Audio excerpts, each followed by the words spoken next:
देवस्य धीमहि धियो यो नः प्रचोदयात्।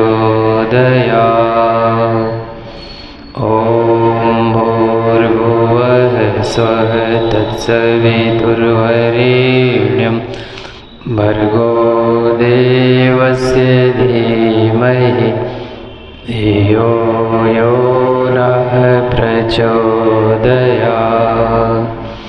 ॐ भूर्भुवः स्वः तत्सवितुर्वरेण्यं भर्गो देवस्य धीमहि धियो यो नः प्रचोदयात्। ॐ भूर्भुवः स्वः तत्सवितुर्वरेण्यं भर्गो देवस्य धीमहि धियो यो नः प्रचोदयात्। ॐ अस्तु मा सद्गमय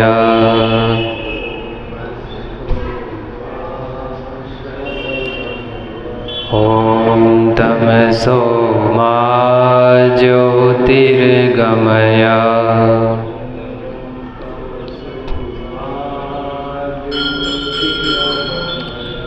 ॐ मृत्योर्मामृतं गमय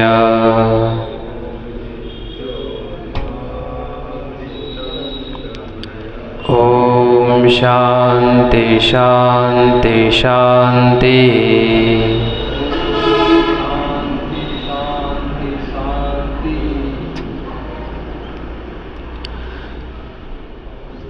हम लोगों ने सर्वप्रथम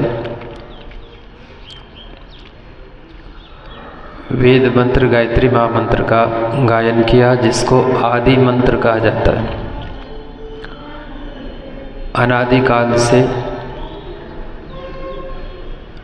ऋषियों ने, देवताओं ने, महापुरुषों ने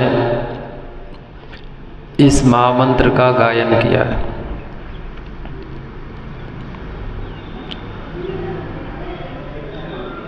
गायत्री महामंत्र गायत्री महाविद्या से जुड़ने का मंत्र है। गायत्री तत्व से जुड़ने का मंत्र है, जिस तत्व को सृष्टि का बीज कहा गया।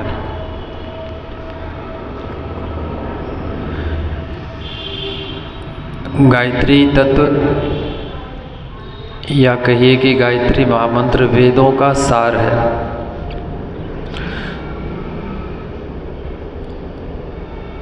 और सृष्टि का बीज है। वेदों का सार है और सृष्टि का बीज है। वेदों का सार है यानी वेदों का निचोड़ है।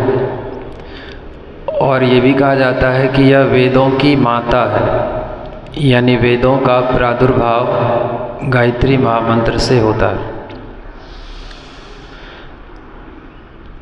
और एक साथ ये दोनों विरोधी बातें सही हैं। यह वेदों का सार भी है और वेदों की माता भी है, यानी वेदों का निचोड़ भी है और वेदों की उत्पत्ति का कारण भी है, स्रोत भी है। जैसे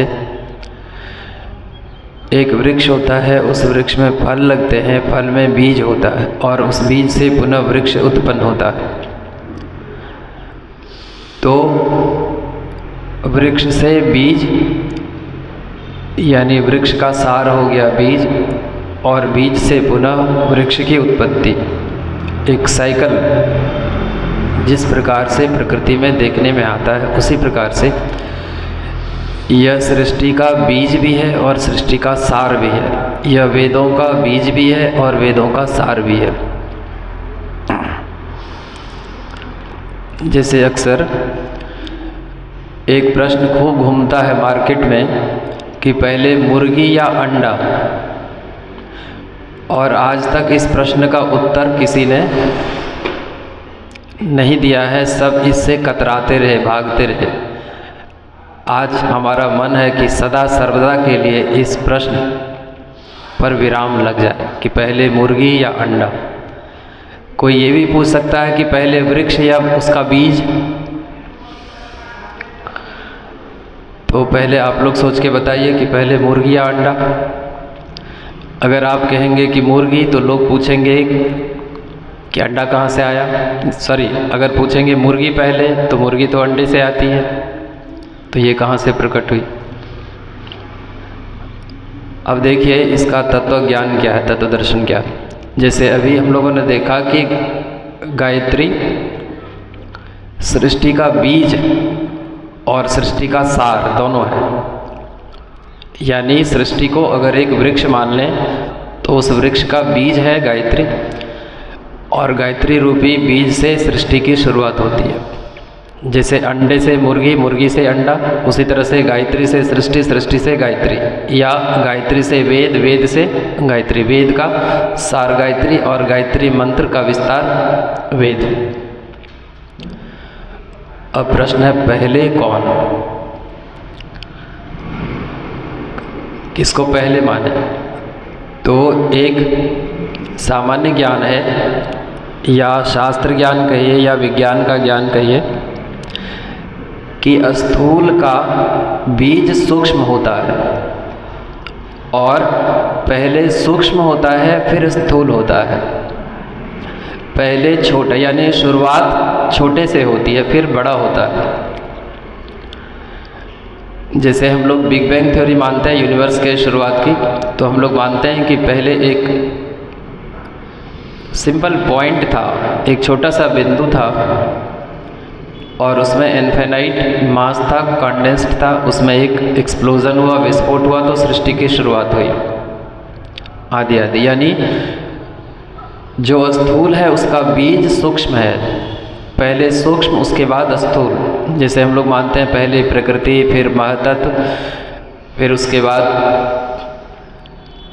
अहंकार, फिर उससे अन्य तत्व सूक्ष्म जो महाभूत है, फिर स्थूल महाभूत है, आदि आदि की उत्पत्ति होती है। यानी पहले सूक्ष्म होता, सूक्ष्म का विस्तार स्थूल में होता है। यानी शुरुआत सूक्ष्म से होती है और सूक्ष्म ज़्यादा पावरफुल है, स्थूल की तुलना में सूक्ष्म ज़्यादा पावरफुल है।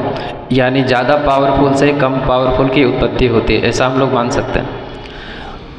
तो अगर ये पूछा जाए कि वृक्ष पहले या बीज पहले, तो इसमें इसका आंसर बिना किसी डाउट के दिया जा सकता है कि बीज पहले, यानी सूक्ष्म पहले, क्योंकि वो ज़्यादा शक्तिशाली है। शुरुआत सूक्ष्म से होती है। तो गायत्री सृष्टि का बीज भी है और सृष्टि का सार भी है। गायत्री वेदों का सार भी है और वेदों का स्रोत भी है। तो इस महामंत्र का हम सब ने गायन किया।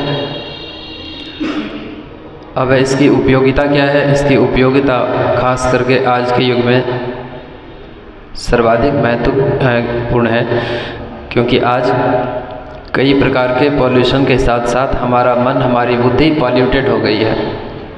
हमारे सोचने का तरीका, या तो हम ओवर थिंकिंग करते हैं, या तो हम नेगेटिव हमारी थिंकिंग चलती है, या तो एब्सर्ड थिंकिंग चलती है बिना सिर पैर। यानी चिंतन क्षेत्र हमारा गड़बड़ हो गया, और इसको ठीक करने की जो अचूक औषधि है वो गायत्री है।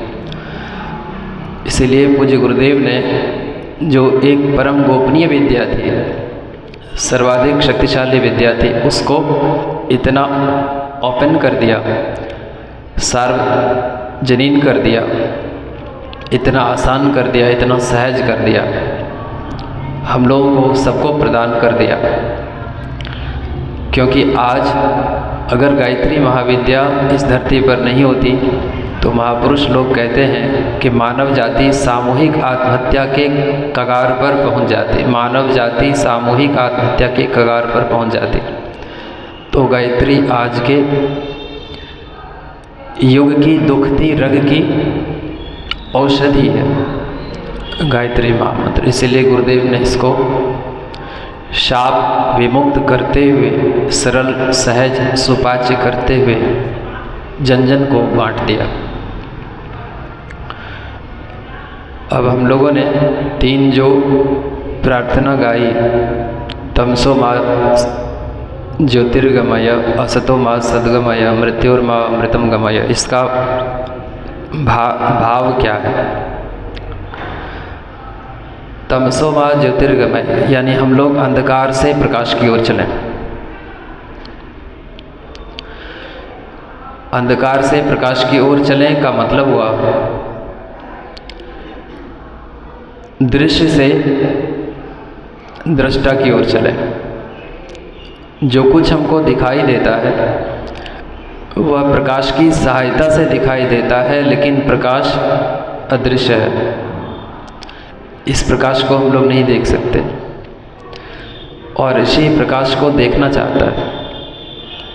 तो जब ऋषि ने प्रकाश को देखने की प्रार्थना परमात्मा से की तो परमात्मा की वाणी हुई कि जिस प्रकाश को तुम देखना चाहते हो वो तुम स्वयं हो। फिर भी अगर तुमको देखने का मन है तो अंतर्मुखी बनना पड़ेगा, अपने अंदर प्रवेश करना पड़ेगा, अंतर यात्रा करनी पड़ेगी, तब उस दिव्य प्रकाश को तुम देख पाओगे। तो तमसो मा ज्योतिर्गमय का मतलब हुआ कि दृश्य से दृष्टा की ओर हम प्रस्थान करें, यानी हमारी यात्रा अंतर्मुखी हो। बहिर्मुखी यात्रा केवल शरीर यात्रा के लिए ज़रूरी है, बाकी जो आत्मा की यात्रा है वो वास्तव में अंतर्मुखी यात्रा ही है। शरीर की यात्रा बहिर्मुखी, इंद्रियों की यात्रा बहिर्मुखी और आत्मा की यात्रा अंतर्मुखी। दूसरा महावाक्य उपनिषद का असतो मा सद्गमय, असत से सत की ओर चले। यहाँ पर असत कहा गया पुनः एक बार दृश्य को, यानी जो दृश्य जगत है यह असत्य है। असत्य का मतलब है परिवर्तनशील है। इससे हम सत्य की ओर चलें, यानी जो देखने वाला है उसकी ओर चलें। ये जो सृष्टि हमको दिखाई दे रही है इसको देख कौन रहा है? अगर हम कहेंगे हमारी आंखें देख रही हैं तो ये अधूरा ज्ञान होगा, क्योंकि शरीर के विसर्जन के बाद आंखें तो रहती हैं, या जब हम गाढ़ी निद्रा में रहते हैं, सोए रहते हैं, तब भी आंखें रहती हैं, लेकिन आंखें कुछ देख नहीं सकती। तो देखने का माध्यम आंख हो सकता है, देखने वाला तत्व आंख नहीं है। जो देखने की क्षमता से संपन्न तत्व है वो हमारे अंदर का आत्म तत्व है, चेतन तत्व है, कॉन्शसनेस है। तो हम लोग दृश्य से दृष्टा की ओर चले, पुनः एक बार अंतर्मुखी हमारी यात्रा हो,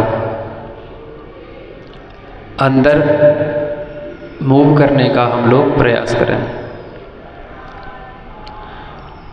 फिर मृत्योर्मा अमृतम गमय, मृत्यु से अमृत की ओर चले। जो बना है उसकी मृत्यु होगी, जिसका सृजन हुआ है उसका विसर्जन होगा, जिसका जन्म हुआ है उसकी मृत्यु होगी, अवश्यम भावी। तो उसकी ओर चलें जिसका जन्म नहीं होता है, जो अजन्मा है, यानी जो साक्षी है। और इसके लिए भी एक बार पुनः हम सबको अंतर यात्रा करनी होगी, अंतर्मुखी बनना पड़ेगा, इंट्रोवर्ट बनना पड़ेगा। यानी उपनिषद की इन तीनों प्रार्थनाओं का सारांश यही है कि हम दो हैं, तो हमारी यात्रा भी दोनों प्रकार की होनी चाहिए, आउटवर्ड भी इनवर्ड भी। हम दो का मतलब एक जो प्रकृति से निर्मित है, हमारा शरीर, मन, बुद्धि, चित्त, अहंकार आदि आदि इंद्रियां, और एक हम स्वयं। ये दो पार्ट में हम अपनी सत्ता को, अपने एग्जिस्टेंस को बांट सकते हैं। तो हमारी यात्रा जब तक अंतर्मुखी नहीं होगी तब तक न तो तमसो मा ज्योतिर्गमय का फल प्राप्त हो सकता है, न तो असतो मा सद्गमय को हम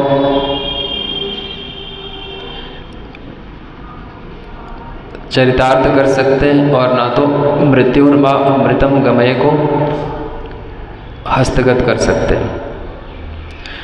यानी जब तक अंतर यात्रा नहीं होगी तब तक ज्योति का दर्शन नहीं होगा। नंबर 1, जो ज्योति हमको दिखाई दे रही है वो ज्योति दिखाई नहीं दे रही है, उस ज्योति की मदद से हम चीज़ों को देख रहे हैं, वो दिखाई नहीं दे रही।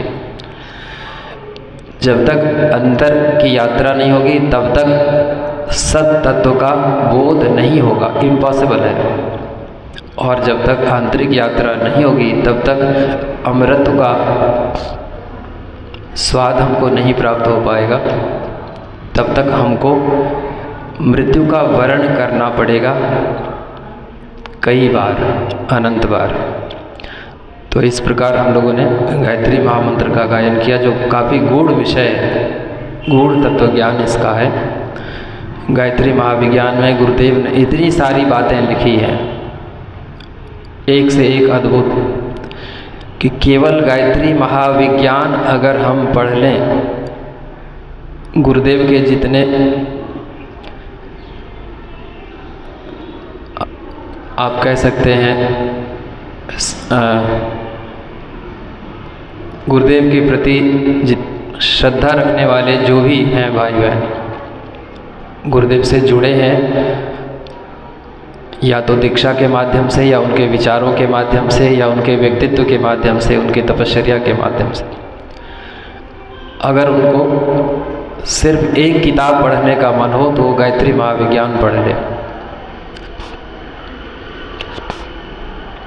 गायत्री महाविज्ञान आत्मा का भी विज्ञान है, परमात्मा का भी विज्ञान है, संपूर्ण विज्ञान है।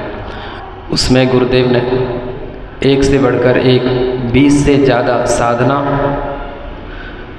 विधान के विषय में गुरुदेव ने चर्चा की है, और गायत्री महामंत्र के एक एक अक्षर के विषय में दुर्लभ व्याख्या गुरुदेव ने प्रस्तुत की है। अब आइए एक ठो भजन का आनंद लेते हैं।